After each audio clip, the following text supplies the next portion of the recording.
This is section 5.3, and this is on polynomials. This is a pretty short and sweet section. It has just a lot of definitions to it. So first of all, let's go back to expressions. We did this back in chapter 2 when we talked about combining like terms. So the expression below, we know has 4 terms. Terms are separated by addition or subtraction. The terms each have a coefficient and a variable part. The variable has an exponent to it. A polynomial expression is a specific type of expression that has a very particular form. Now I realize that this may not make a whole lot of sense, so that's why I went ahead and wrote it out this way. A polynomial expression is going to contain one variable, and the exponents on the variable must be whole numbers. Now remember, whole numbers are 0, 1, 2, 3, 4, 5. So we're not talking about any negative numbers, no fractions, unless of course the fraction's like, 8 over 2, and it simplifies to be 4. The coefficients, those can be any real numbers, positive, negative, fraction, whatever. Okay, so the coefficients can be whatever, any real number. But the exponents, in order for it to be a polynomial, the exponents have to be whole numbers. So I went ahead and wrote out a bunch of polynomials and then things that are not polynomials. And I pointed out why they're not polynomials each time. Okay? So just some examples of polynomials. So like 3x to the 5th minus 2x cubed plus 4x squared plus 7. Notice there's one variable, just x. All the exponents are whole numbers. 12x to the 9th minus 1, x squared plus x minus 4, even something like just 8x cubed, or even just like a constant, doesn't even have to have a variable. That's still considered a polynomial. Now you'll notice I put a little note over here. That's because polynomials are classified according to the number of terms. So poly means many, right? Like polytheism means the belief in many gods. So nomial means like name or term in mathematics. So we have many terms. So keeping that in mind, we have binomial, trinomial, and monomial. Okay? So that means that if nomial means like name or term, then we get 2 terms, 3 terms, and 1 term. So look, 2 terms, 3 terms, 1 term, 1 term. This one doesn't have a name. We just call it a polynomial. It just has 4 terms. Above trinomial, we don't bother naming them after that. But all of these are polynomials. These are just specific classifications of polynomials. Now, over here are the examples of things that are not polynomials. This one looks nice and innocent, but oh, look at that negative power. Nope. Exponents have to be whole numbers. This one's got a square root. That's not a whole number. You'll find out in Math 95 that that's a 1/2 power. Look, there's a fraction right there. Nope, that's not a whole number. Not a polynomial. And it doesn't just mean that that term is bad. It means the whole thing is not a polynomial. This one, 6 over x squared minus 4x plus 5, that's really a negative exponent. It's just written in the bottom. Same thing here. If you have a variable in the denominator, that's the same thing as a negative exponent. So in Hawks, it's going to give you an example of something. It's going to say, hey, is this a polynomial or not? So all you have to do is just pick the right one, yes or no.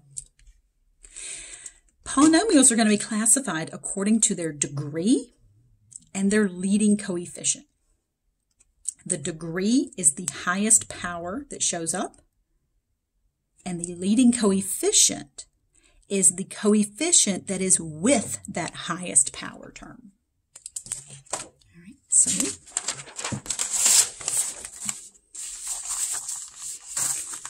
let's go through here.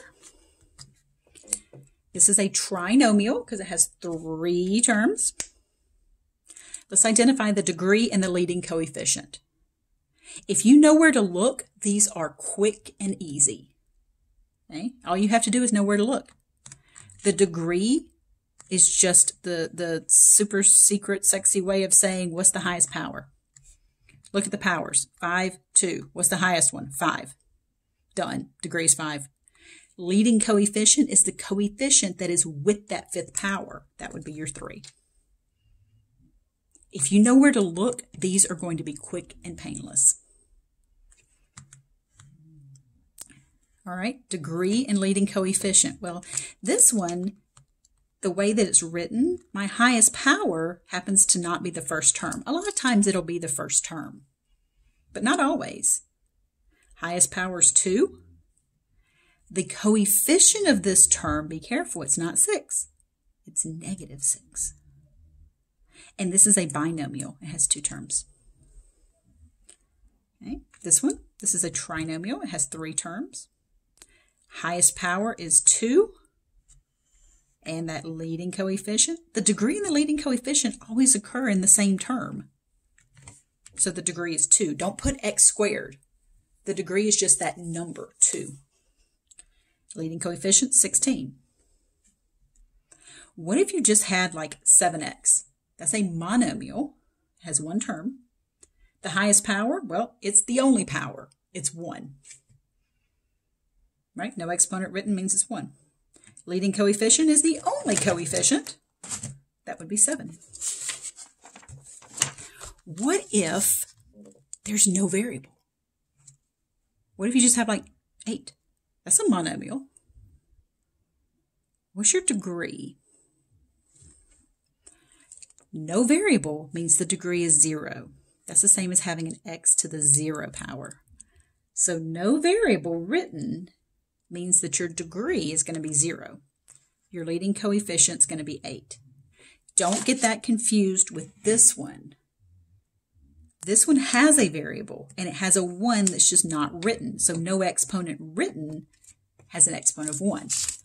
No variable at all is an exponent of 0. Okay. This one, again, they're out of order. So you look for the highest power. Boop, there it is. Degree is 9.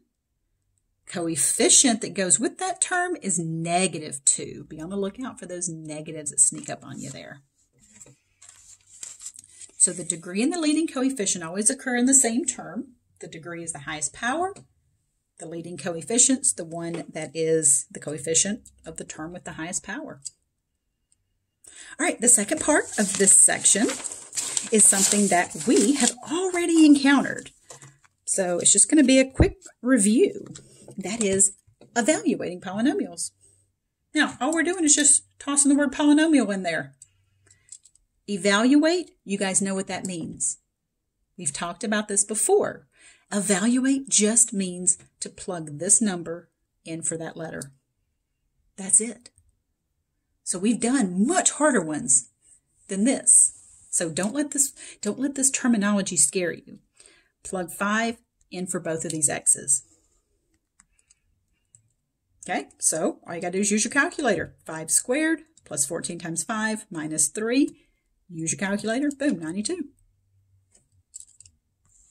All right, break out your calculator and evaluate. That means we're going to plug in -3 in for both of those x's. Okay, be very careful. When you raise these numbers to a power, you should put them in parentheses, because if you don't, it's going to change your answer. -3 squared without the parentheses is a different answer than -3 with parentheses squared. You want to make sure when you square this x, you square all of it, the negative and the 3. So this is going to be -5 times -3 squared minus 8 times -3 plus 7. So we get -14. Make sure you can do these computations with me. Don't just assume that when it comes test or quiz time that you'll know how to do this. Go ahead and practice these with me. All right, last one. Let's plug in -1 for A. Pause the video, break out your calculators, and make sure you use parentheses around that -1.